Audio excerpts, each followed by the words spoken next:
Mitochondria ఒక కణం ఈరోజు మన జీవితంలో ఒక దినం. వైల్డ్ లైఫ్ అన్నారు కదరా, సెల్ టవర్ ఏంట్రా టావరా వైల్డ్ లైఫ్. ఎక్కడ చూసినా మన చింటూగా డామినేషనే. సూపర్ రా. Okay, good morning boys. మనమైతే ఇప్పుడు ఊటీకి బయలుదేరడానికి రెడీగా ఉన్నాం అనమాట. 5.5 hours చూపిస్తుంది, 260 kilometers, కానీ అసలు ఎక్కేద్దాం ఒకసారి. Okay fine. ఇంకే చెప్పాలంటే సిటీ దాటేంత వరకు అసలు తినకూడదు అనుకున్నాను, కానీ ఈ స్పాట్ అయితే నాకైతే బాగా నచ్చింది అనమాట. ఇడ్లీస్ చాలా బాగున్నాయి అండ్ క్యాప్సికమ్ చట్నీ ఇచ్చాడు, అదైతే సూపర్. నాకైతే బాగా నచ్చింది భయ్య. ఒక రకంగా చెప్పాలంటే స్పైస్ బ్యాటరీస్ మొత్తం రీఛార్జ్ అయిపోయినాయి అనమాట.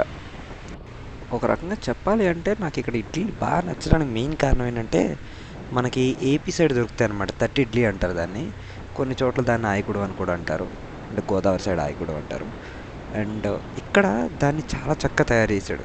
ఏం చేశాడంటే దానికి లైట్గా గీ రాసి కొంచెం అతుక్కోకుండా చేశాడు చూడు, అది చాలా బాగుంది. ఎందుకంటే మా సైడు ఇడ్లీ అనుకో, హైదరాబాద్లో ఏంటంటే మనకి మంచి క్వాలిటీ ఫర్మెంటెడ్ ఇడ్లీ కావాలంటే almost like around 80 rupees 90 rupees అవుతుంది గీతో అయితే.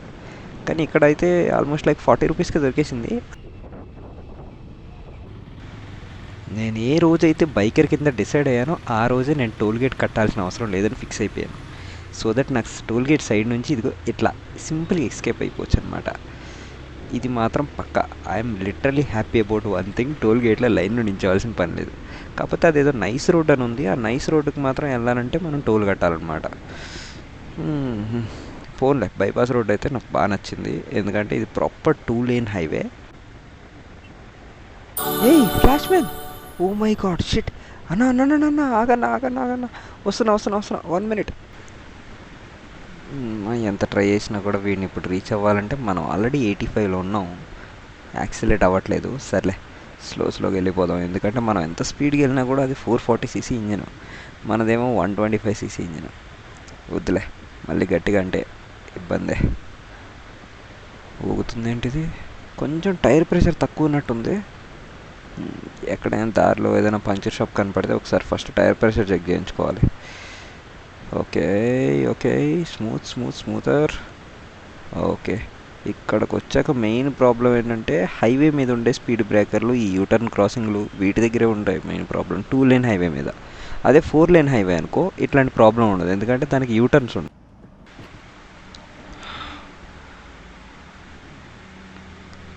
ఓకే, అన్న ఏమన్నాడంటే మనకి ఇప్పుడు టైర్ ప్రెషర్లో గాలి తగ్గింది అన్నాడు. టైర్ ప్రెషర్లో గాలి తగ్గిందనే కదా వచ్చింది నేను కూడా. సర్లే, మన అదృష్టం. పంక్చర్లు అంటే ఏం కాలేదు, పంక్చర్ అయి ఉంటే ఇంకేమైనా ఉందా. అసలుకే తెలియని రాష్ట్రం, తెలియని ఏరియా, ఫస్ట్ ఆఫ్ ఆల్ తెలియని భాష. ఆడేదో అన్నాడు ఫస్ట్, తర్వాత హిందీలో మాట్లాడాడు, ఆ మాత్రం అర్థమైంది కాబట్టి ఆతా జాతా తోడా. సరే, మళ్ళీ స్మూత్గా కొట్టేద్దాం, ఎందుకంటే మనం ఇంకా ఎక్కువ డిస్టెన్స్ కూడా లేదు, 200 kilometers ఉంది కాబట్టి స్మూత్గా వెళ్ళిపోవచ్చు. మధ్యలో కావాలనుకుంటే 1-2 కాఫీ బ్రేక్లు వేసుకున్నాం అనుకో, ఈవినింగ్ ఈజీగా వెళ్ళిపోతాం. సో మనకి ఇప్పుడు ఉండాల్సిన మెయిన్ టార్గెట్ ఏంటి అంటే, ఎంత స్పీడ్గా మనం వెళ్తున్నాం అన్నదే కాదు, ఎంత జాగ్రత్తగా వెళ్తున్నాం అన్నది. ఎందుకంటే మనకు ముందర ఇంకొక 80 kilometers అట్లా క్రాస్ అయితే మనకు తగిలేది వెస్టర్న్ ఘాట్స్, ఆ వెస్టర్న్ ఘాట్స్ తర్వాత తగిలేది టైగర్ రిజర్వ్. ఈ తగిలేటప్పుడు మాత్రం చాలా జాగ్రత్తగా ఉండాలన్నమాట. కానీ చుట్టూ ఎక్కడ చూసినా కూడా కేరళ వైబ్స్ ఇచ్చేస్తున్నాయి మొత్తం అన్ని కొబ్బరి చెట్లు. నాకు తమిళనాడు వెళ్తున్నట్టు లేదు, కేరళ వెళ్తున్నట్టు ఉంది. కాకపోతే ఎంతైనా వాటర్ హైవేస్ అది కొంచెం డిఫరెంట్ ఉంటుంది. కేరళ ట్రిప్ కూడా కొట్టాలి, కేరళ ట్రిప్ కూడా తొందరగా ప్లాన్ చేస్తా, ఎందుకంటే ఇప్పుడు తమిళనాడు ట్రిప్ అయిపోతే నెక్స్ట్ కేరళనే. కాకపోతే కేరళకు మాత్రం నాకు తెలిసి నేను ఒక 2-3 మోడిఫికేషన్స్ చేయించాలి నాకు తెలిసినంత మట్టుకు బైక్ అయితే. ఎందుకంటే ఆల్మోస్ట్ ఇప్పటి వరకు ఒక 20,000 kilometers తిరిగి ఉంటుంది, ఈ ట్రిప్ అయిపోయేటప్పుడు ఒక 22,000 kilometers దాకా తిరుగుతుంది. కాబట్టి మనం కొంచెం బైక్ని మోడిఫికేషన్స్, రిపేర్స్ అయినా దీనికన్నా ముందర కూడా సర్వీసింగ్ చేయించాను అనుకో. కాకపోతే ఎందుకైనా మంచిది, జాగ్రత్త, ఎందుకైనా జాగ్రత్తగా ఉండాలి. అండ్ ఫర్దర్ మోర్ కొద్దిగా బ్యాటరీ ఆపుకుందాం, ఎందుకంటే అసలు ఛార్జింగ్ లేనట్టుంది. ఇది బ్యాటరీ ఆపేసి I'll see you in the next stop. Yo, hey boys, how are you everyone. ఇప్పుడు చెప్పాలంటే మనం ఉన్న స్పాట్ ఎగ్జాక్ట్గా వెస్ట్రన్ ఘాట్స్కి స్టార్టింగ్ స్పాట్ అనమాట.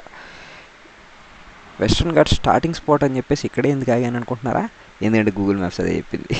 కాబట్టి మనం స్మూత్గా బండి ఎక్కేసి స్టార్ట్ అయిపోవాలి. ఓకే, సో ఇప్పుడు మనకి వెస్ట్రన్ ఘాట్స్ చాలా అంటే చాలా ఇంపార్టెంట్.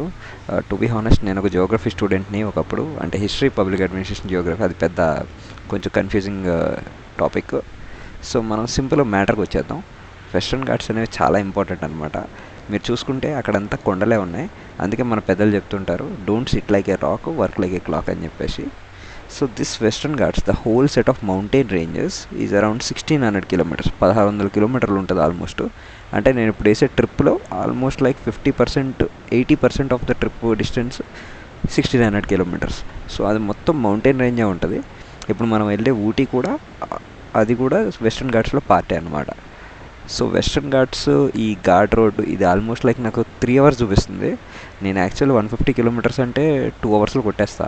కాకపోతే ఏంటంటే ఇది ఘాట్ రోడ్ కాబట్టి మనం ఎంత జాగ్రత్తగా ఉంటే అంత బెటర్. లేదనుకో తర్వాత ఇదే ఘాట్ రోడ్లో ఏదో ఒక మూలన పడిపోవాలి.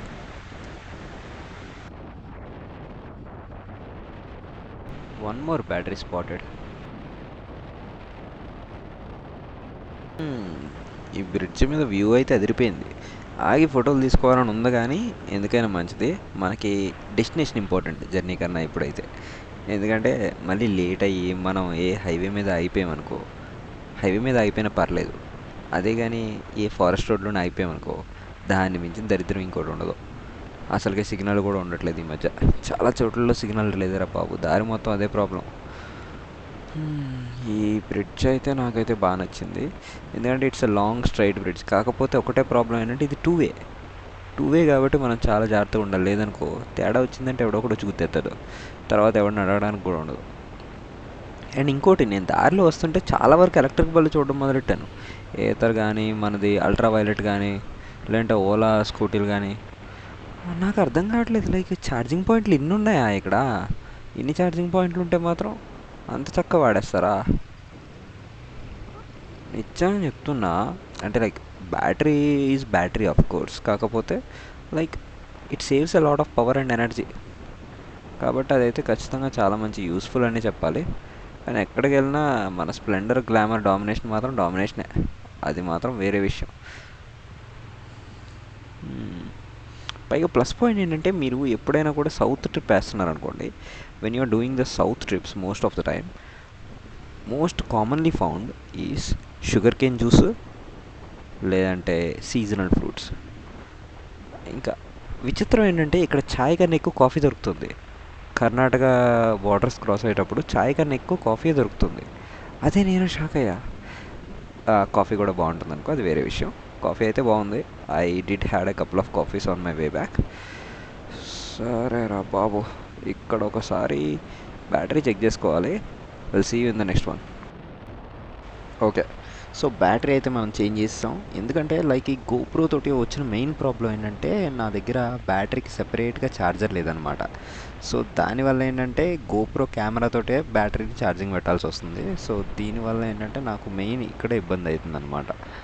Or else everything use to be really good, అదే మెయిన్ ప్రాబ్లం.